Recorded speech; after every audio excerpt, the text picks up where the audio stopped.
मैंने आपको बताया डायबिटीज़ अपने आप में कोई बीमारी नहीं है। डायबिटीज़ का मतलब है high sugar in the blood. पहली बात तो ब्लड में, बॉडी में शुगर की ज़रूरत क्या है, ब्लड में शुगर की ज़रूरत क्या है। इस वक्त आप जिंदा हैं, आप एनर्जेटिक हैं, राइट। तो आपके बॉडी में अनगिनत सेल्स हैं, हर सेल को हर पल जिंदा रहने के लिए एनर्जी की ज़रूरत है, राइट। वो एनर्जी कहाँ से आता है, वो शुगर को बर्न करता है जिससे एनर्जी पैदा होता है।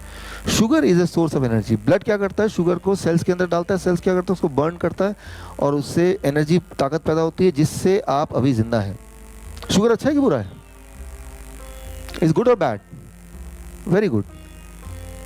Sugar means, blood sugar means energy. High sugar is good और बैड? हाई एनर्जी, डॉक्टर बोलेगा आपका ब्लड शुगर 500, आप खुश, अरे बाप रे मेरी एनर्जी इतनी ज्यादा आज, नहीं। Here you have to understand little bit. Blood circulatory system जो हमारा, वो है हमारे ह्यूमन बॉडी का 60,000 किलोमीटर टू 1 लाख किलोमीटर। अगर आपके ब्लड वेसल्स, आर्टरीज और वेन्स, कैपिलरीज, वो सारे अगर लाइन बाय लाइन लगा दें तो 1 लाख किलोमीटर तक चले जाएंगे और उसमें ब्लड ऐसे फ्लो करता है, राइट। और ब्लड क्या करता है, एज ए ट्रांसपोर्टेशन सिस्टम, वो ऑक्सीजन को, शुगर को, न्यूट्रिशन को, वेस्ट मटेरियल को ट्रांसपोर्ट करता है। ये काम है।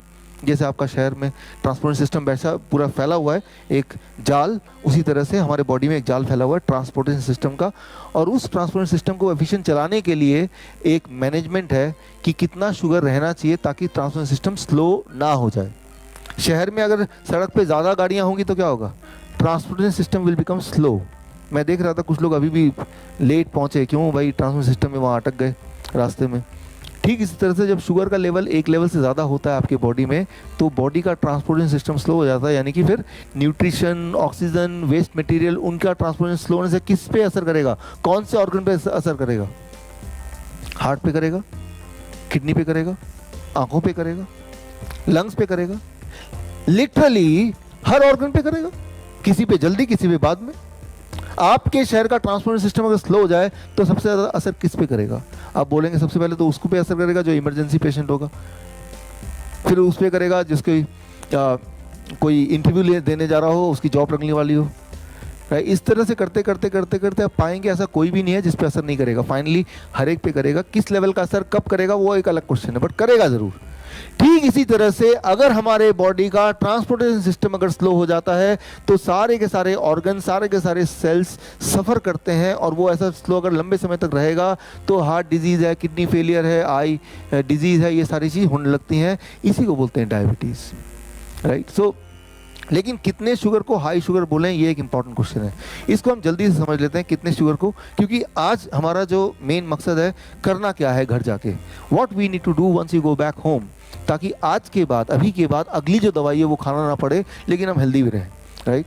सो उसके लिए let me try to explain and make you understand. मैं उदाहरण लेता हूँ इसका, मेरे खुद का एग्जाम्पल लेता हूँ। मान लीजिए ये 1 लीटर बॉटल है, 1 लीटर, हालांकि है नहीं लेकिन 1 लीटर मान लेते हैं इसको। मेरे बॉडी में, मेरा बॉडी वेट है 70 kg और अगर सारा मैं खून बाहर निकाल दूं तो करीब 5 लीटर खून आएगा। कितने बॉटल चाहिए मेरे सारे खून को भरने के लिए? 5। एक बॉटल से, उनमें से 1 ड्रॉप खून निकालता हूँ, ग्लूकोमीटर में डालता हूँ, रीडिंग आती है 200। इसका मतलब ये है कि मेरे 1 लीटर खून में 2 ग्राम शुगर है। क्लियर है? आपके बॉडी से 1 ड्रॉप मैं खून निकालता हूँ और ग्लूकोमीटर में डालता हूँ, रीडिंग आती है 100। तो आपके 1 लीटर खून में कितना शुगर होना चाहिए? 1 ग्राम, है ना। तो जब भी आपकी रीडिंग आती है, रीडिंग का तात्पर्य क्या है? वो यही तात्पर्य है। मेरे पूरे सर्कुलेटरी सिस्टम में कितना खून है? रीडिंग आई है 200, तो कितना शुगर है? 10 ग्राम। अगर मेरे पूरे ब्लड सर्कुलेशन से सारा शुगर निचोड़ देंगे तो 10 ग्राम शुगर निकलेगा, राइट। करीब 4 चम्मच शुगर निकल जाएगा। सो that is what is that, right. तो वो एक लेवल से ज़्यादा शुगर होगा या एक लेवल से कोई भी न्यूट्रिशन ज़्यादा होगा तो वो हमारे सर्कुलेटरी सिस्टम को चोक करेगा, यानी कि स्लो करेगा, जिससे बीमारियां होती हैं। यही है, दैट इज कॉल्ड डायबिटीज़। तो यानी कि हमें सिर्फ एक ही काम तो करना है कि शुगर ज़्यादा सर्कुलेट ही ना करे। अगर ऐसा कर पाए हम, जो कि हमारे हाथ में है, कितने दिन में कर सकते हैं? 1 दिन में कर सकते हैं। 1 दिन तो 24 घंटा होता है, कल जब आएंगे आप तो तब तक एक दिन हो चुका होगा। तो एक दिन में करना क्या है, that is what you have to understand. So इसके लिए देखिए कितना, पहले तो ये पता होना चाहिए कितना नॉर्मल शुगर होना चाहिए। 1979 तक ये पता था कि शुगर नॉर्मल होना चाहिए, लेकिन कितने को नॉर्मल बोलेंगे ये नहीं पता था 1979 तक। 1979 में एक आंकड़ा आया 200। 200 का मतलब कितना हुआ, 1 लीटर बोतल में कितना शुगर, 2 ग्राम। 2 ग्राम शुगर को नॉर्मल बोला जाने लगा इससे, क्योंकि ये देखा गया कि पूरी दुनिया में जिनके 2 ग्राम से ज़्यादा शुगर रहता है पर liter, they are the one those who are more sick. तो ये आंकड़ा आया। लेकिन ये 1997 में एक और आंकड़ा आया WHO का, ADA का, 126 फास्टिंग ब्लड शुगर। फिर एक और आंकड़ा आया 100 प्री डायबिटीज़ 2003 में। फिर 2010 में एक की जगह 3-4 आंकड़े जुड़ गए कि पहले फास्टिंग टेस्ट कराओ, फिर पोस्टप्रैंडल टेस्ट कराओ, फिर OGTT कराओ, फिर HbA1c कराओ। भाई इस जाल में नहीं फंसेगा उसमें तो फंस ही जाएगा ना। इतने टेस्ट करा दो कहीं ना कहीं तो फंसेगा ही, और नहीं फंसेगा तो वो इतना थक जाएगा, बोलेगा दवा की बात करो, अब तो टेस्ट हो गए बहुत सारे, मान ही लेगा कि मैं तो डायबिटीज़ पेशेंट हूँ। आप देखते जाइए आज की तारीख में इतने सारे टेस्ट हो गए हैं, राइट। तो 2010 में 10 से लेके अभी 2018 आ गया। अभी डॉक्टर के पास जाएंगे तो वो HbA1c 5.6 होना चाहिए, या फास्टिंग 100 से ऊपर नीचे होना चाहिए, पोस्टप्रैंडल 140 होना चाहिए। ये प्रेजेंट आंकड़े हैं, राइट, जिसे हम बोलते हैं प्री डायबिटीज़, राइट। इसका मतलब ये है कि इससे कम है तो ठीक है, नहीं तो इससे ज़्यादा है तो pre diabetes, right. So normally medical science में एक नई चीज़ आई है कि इंसान हेल्दी नहीं है, या तो डायबिटीज़ है तो दबा दो, या प्री डायबिटीज़ है, होने वाला है। प्री डायबिटीज़ का मतलब क्या है कि डायबिटीज़ होने वाला है। हाइपरटेंशन, प्री हाइपरटेंशन, हाइपरटेंशन तो दबा लो, प्री हाइपरटेंशन होने वाला तो भी दबा लो, यानी कि हेल्दी इंसान नहीं बचा। या तो बीमार हैं आप तो दबा लो, या बीमार होने वाले हैं तो भी दबा लो, right. So that is what is the truth. So अब ये जो आंकड़ा है, जो प्रेजेंट वाला आंकड़ा है, ये आंकड़ा कहाँ से आया? ये कभी आपने डॉक्टर से पूछा आपने कि आप जो बता रहे हैं आया कहाँ से? ये मेडिकल कॉलेज में, यहाँ नहीं, यहाँ तो नेचुरल मेडिकल कॉलेज है, कोई भी बड़े मेडिकल कॉलेज में इस तरह से एक सिखाने का लर्निंग पार्ट होता है कि आप पेशेंट को ऐसे देखो कि आपसे सवाल ना करे। वो इतना ऐसे घूर के देखें। आपने कभी किसी भी, आपने में से किसी ने भी किसी डॉक्टर से कभी सवाल पूछा? वो देखने का अंदाज ही ऐसा होगा कि आप सवाल ही नहीं पूछेंगे। You are not allowed to ask, right, कि आप यू हैव टू फॉलो, क्योंकि सवाल पूछेंगे तो जवाब तो है ही नहीं कोई। एक सवाल पूछ के देखिए, भाई ये आंकड़े जो हैं आए कहाँ से? पहली बात तो कोई पूछेगा नहीं, अगर पूछ ही लेंगे तो वो जवाब देंगे नहीं, और जवाब दे भी देंगे तो जवाब आएगा ADA, अमेरिकन डायबिटीज़ एसोसिएशन ने ये आंकड़े भेजे हैं हमें। तो हमारे यहाँ पे इंडियन मेडिकल एसोसिएशन है, वो जो फॉलो करता है अमेरिकन डायबिटीज़ एसोसिएशन को। अमेरिकन डायबिटीज़ एसोसिएशन से अगर पूछें कि आपको ये आंकड़े कहाँ से मिले कि इस आंकड़े के जो ज़्यादा है नंबर, उसको डायबिटीज़ बोलेंगे, उनको दवा देंगे, मेडिसिन उनको खाना पड़ेगा। आपको ये लग रहा होगा कि हज़ारों तरह के उन्होंने टेस्ट किए होंगे, हज़ारों साइंटिस्ट मिलके कई साल तक उन्होंने एक्सपेरिमेंट किए होंगे, मिलियंस ऑफ डॉलर खर्च किए होंगे, तब जाके आए।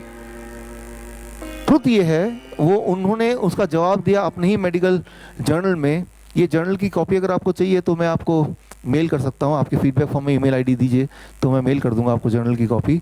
उनका जवाब था सिंपल भाषा में कि हमें ऐसा लगा कि ये आंकड़े इंसान के लिए ठीक होंगे, और अगर ये ठीक नहीं होते तो दोबारा बदल देंगे।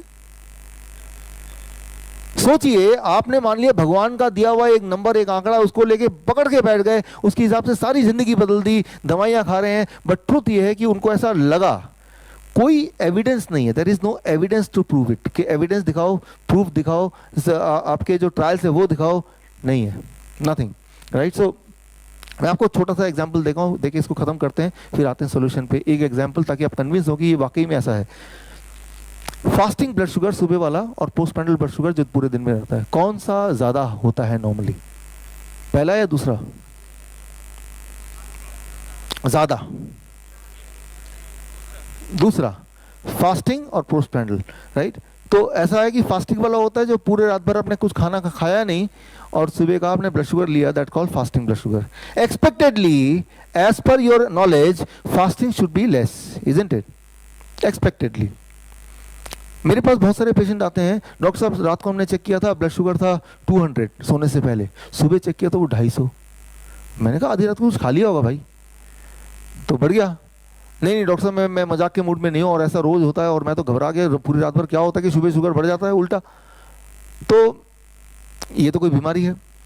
अब इसको ज़रा अंडरस्टैंड कीजिए कि रात भर आपने खाया नहीं तो ब्लड के अंदर शुगर है वही वाला है जो रात को आपने खाना लास्ट खाया होगा, वो शुगर सर्कुलेट कर रहा है।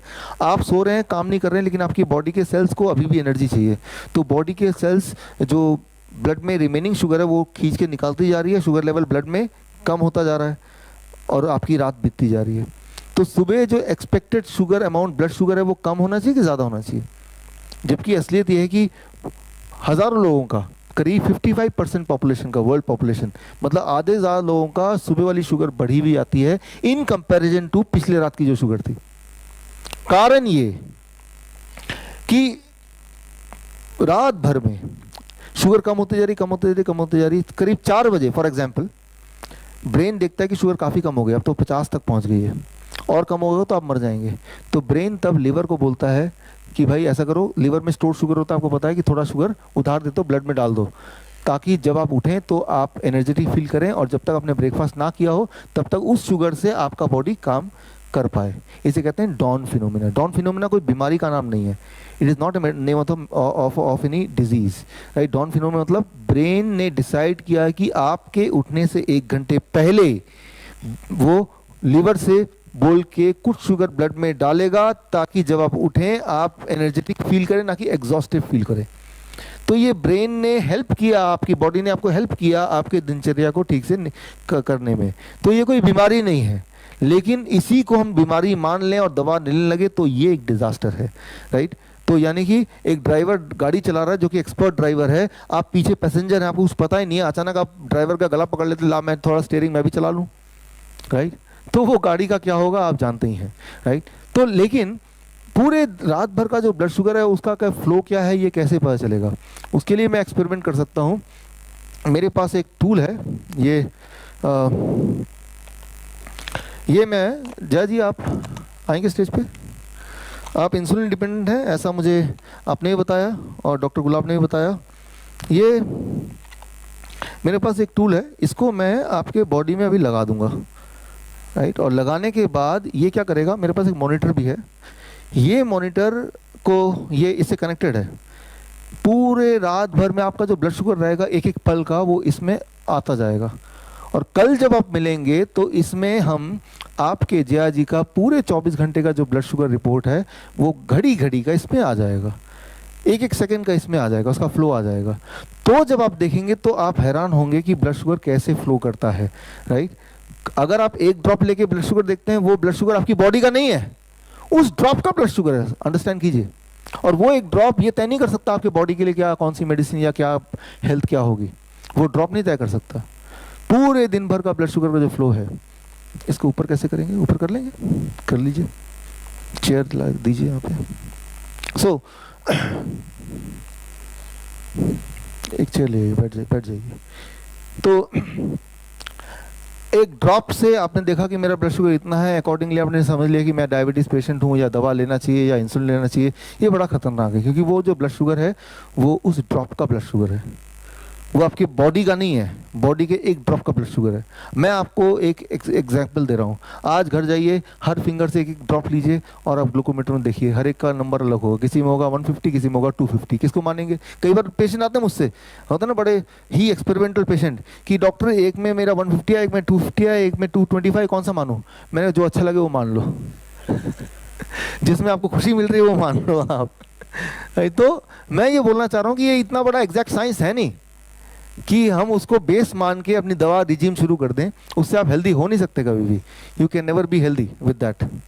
हो रहा है ऊपर? ऊपर तो नहीं हो रहा, नहीं हो रहा, होगा भी तो ये अटकेगा।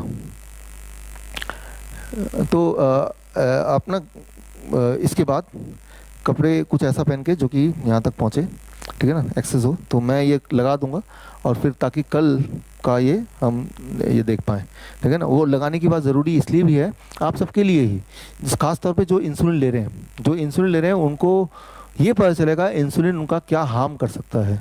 और इस वक्त जो आपके इन हाउस जो पेशेंट हैं उनमें से एक ही है जो इंसुलिन ले रहे हैं, इसीलिए मैंने बोला कि इनको लगाते हैं, राइट। इंसुलिन जो पेशेंट ले रहे हैं, आपको ये बताना चाहूँगा कि जितना खतरनाक हाई ब्लड शुगर हो सकता है उससे हज़ारों गुना ज़्यादा खतरनाक है हाई इंसुलिन, राइट। तो जो इंसुलिन ले रहे हैं वो ज़्यादा खतरनाक है आपके बॉडी के लिए then the blood sugar itself, पहली बात। दूसरी बात, अभी जो आप करने जा रहे हैं, आज जो आप करेंगे घर जाके, अगर हम मानेंगे मेरी बात तो आज से ही आपके इंसुलिन की अमाउंट को एटलीस्ट 50% ड्रॉप करना ही पड़ेगा। 50% नहीं ड्रॉप करेंगे, क्योंकि जो मैं आज बताऊंगा वो करेंगे तो आपका बॉडी भी इंसुलिन बनाएगा, राइट। लेकिन आप उतना ही इंसुलिन लेंगे तो क्या हो जाएगा? हाइपोग्लाइसीमिया। हाइपोग्लाइसीमिया मतलब डेथ, राइट। सो इसीलिए मॉनिटर करना ज़रूरी है। तो ये एक एग्जाम्पल था। एनीवे अभी तो ये नहीं हो पाएगा एग्जाम्पल, हाँ इसके बाद तब अरेंज करेंगे, राइट। Okay, thank you. तो ये जो एक ड्रॉप से ब्लड शुगर चेक करना और उससे तय कर लेना हमारी मेडिसिन क्या होगी, ये एक डेंजरस बात है। पहली बात तो ये कि मेडिसिन के चक्कर से, इंसुलिन के चक्कर से बचिए, और एक बचने के तरीके अभी आप जान लीजिए। और जानने से पहले एक दो स्लाइड और, ताकि आप कॉन्फिडेंस से जानें। वो ये कि सुबह का जो ब्लड शुगर है वो ज़्यादा अगर रहता है तो वो कोई बीमारी नहीं है, वो ब्रेन का डिसीजन है कि आपका ब्लड शुगर ज़्यादा दें ताकि आप अपने काम कर पाएँ पूरी तरह से शुगर यूज़ करके, जब तक कि आप ब्रेकफास्ट नहीं कर लेते, which is called as dawn phenomena. इसका नाम है डॉन फिनोमिना। ये 2005 की बात है। उससे पहले लगता था कि सुबह का कम होना चाहिए, रात का। लॉजिकली ऐसे ही है, बट हमारा ब्रेन के अंदर बहुत सारी ऐसी चीज़ें जो इंसान को पता नहीं है, वो धीरे धीरे पता चल रही हैं, राइट। लेकिन जब पता चल रही है तो ये क्लैरिफिकेशन एक आम आदमी को या एक आम डॉक्टर के पास नहीं होगी। आम डॉक्टर जो है वो मेडिकल जर्नल पढ़ेगा नहीं, आम आदमी मेडिकल जर्नल पढ़ेगा नहीं, वो यही मानता रहेगा कि मेरी सुबह की शुगर ज़्यादा है तो मैं बीमार हूँ, वो 100 से नीचे है तो ही ठीक है। जबकि ये नियम नहीं है। शुगर सुबह का ज़्यादा हो सकता है, आधी दुनिया का ज़्यादा होता है। मैं पेशेंट की बात नहीं कर रहा, हेल्दी लोगों की बात कर रहा हूँ, राइट। पेशेंट हो या हेल्दी लोग हो, राइट, आधे ज़्यादा लोगों का। आपके परिवार में मान लो 10 लोग हैं, 10 लोग सुबह का शुगर और रात का शुगर मेंटेन की, एक बार चेक कीजिए, 5 लोगों का सुबह का शुगर ज़्यादा मिलेगा इन कंपेरिजन टू रात वाले का। नहीं, रात का हो सकता है, नहीं सुबह का, ऐसा नहीं कि सबका ज़्यादा ही मिलेगा। हाँ, नॉर्मल मानेंगे, नॉर्मल है आपका 146 नॉर्मल है। अच्छा, कितना को एबनॉर्मल मानेंगे वो मैं अभी बताऊंगा, कितना होने से ज़्यादा माने वो अभी बताऊंगा, राइट। फिलहाल ये नॉर्मल है, राइट। सो अब देखिए, ये जो फैलाई हुई बात है कि सुबह का सुबह शुगर कम होना चाहिए, ये सारा कुछ इंडिया में जो फॉलो होता है वो है एडीए। एडीए का फुल फॉर्म पता है आपको? American diabetes association. और अमेरिकन डायबिटीज एसोसिएशन कौन है? अगर आप उनके वेबसाइट में जाके देखेंगे तो they are funded by these companies. ये कंपनी कौन है? ये कंपनी वही है जो डायबिटीज़ की दवाइयाँ बनाते हैं। तो उनका एक ही गोल है, पूरी दुनिया को डायबिटीज़ पेशेंट में कन्वर्ट करते हैं, ओनली वन गोल, राइट। तो अगर आपको ये यकीन नहीं होता तो एक काम कीजिए आप, एडीए ने कुछ समय पहले एक किताब लॉन्च किया कि डायबिटीज़ पेशेंट को कैसे खाना खाना चाहिए, खास तौर पे जब वो बाहर जाएं। तो वो किताब amazon.com में मिलेगी, एडीए के अपने वेबसाइट में मिलेगी, कई जगह मिलेगी। वो किताब मैंने खरीदी है। वो किताब का पहला पन्ना ये है कि हेल्दी फास्ट फूड ईटिंग, क्या क्या खाना चाहिए। पहले पन्ने को जब खोलेंगे तो उसमें आ जाएगा एक डायबिटीज़ के पेशेंट को यहाँ से खाना चाहिए, बास्किन रॉबिन से खाना चाहिए, बर्गर किंग से खाना चाहिए, डोमिनोज पिज़्ज़ा से खाना चाहिए, केएफसी से खाना चाहिए और मैकडॉनल्ड में जाना चाहिए, राइट।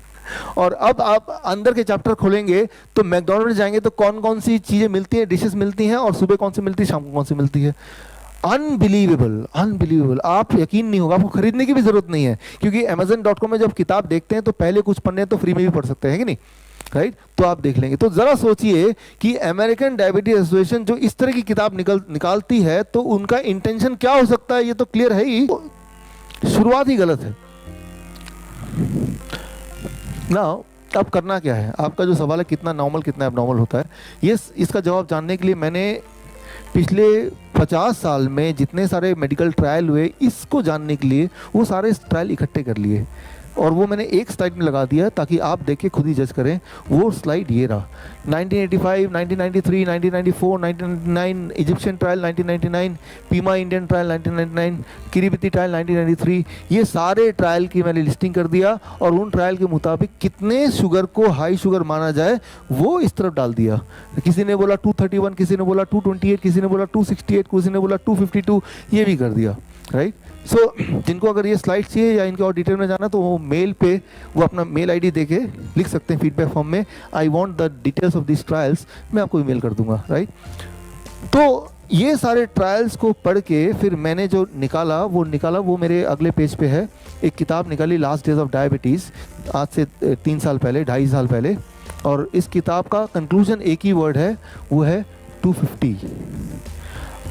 पूरे दिन भर में भूल जाइए, फास्टिंग भूल जाइए, पोस्टप्रैंडिल भूल जाइए, ओजीटीटी, लेकिन जब भी आप चेक करते हैं, सुबह चेक करते हैं, रात को चेक करते हैं, अगर 250 से कम रहता है एवरेज ब्लड शुगर बिना दवा के, बिना इंसुलिन के, तो you are not a diabetes patient. सुनने में आपको लग रहा है ये क्या, डॉक्टर 100 बोल रहे थे, 150 बोल रहे थे, आप 250 बोल रहे हैं, ये तो अलार्मिंग है, 250 हो गया तो कुछ हो जाएगा, दिमाग फट जाएगा, मतलब कुछ भी, राइट। लेकिन ये मेरे लिए बड़ा मुश्किल था ये कन्विंस करना मेरे पेशेंट्स के लिए, लेकिन पिछले 3 साल इस बुक के निकालने के बाद, आंकड़े दिखाने के बाद भी पेशेंट की दवा छूट जाती है, लेकिन जब उनका ब्लड शुगर आता है से 210 फॉर एग्जांपल, वो पैनिक हो जाते हैं। अगर वो पैनिक नहीं भी होते हैं, उनका डॉक्टर पूछता है कितना ब्लड शुगर, बोलता है 210, डॉक्टर पैनिक हो जाता है, इंश्योरेंस कंपनी इंश्योरेंस नहीं करेगी, हज़ारों और लफड़े हैं, तो वो घूम के मेरे पास ही आते हैं कि मैं हेल्दी फील कर रहा हूँ, एनर्जेटिक फील कर रहा हूँ, लेकिन मुझे वो नंबर चाहिए जो डॉक्टर बताता है।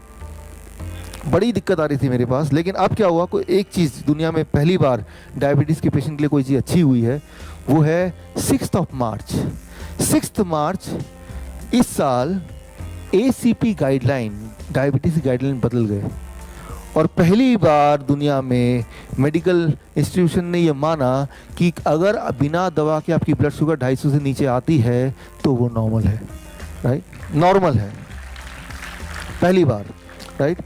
तो ये पूरे जो ACP गाइडलाइन कहते हैं, American college of professional doctors का जो कॉलेज है, right, which is the highest authority of diabetes, ADA, IMA, इन सबसे भी बड़ी बॉडी है, तो उन्होंने ये गाइडलाइन निकाला, राइट।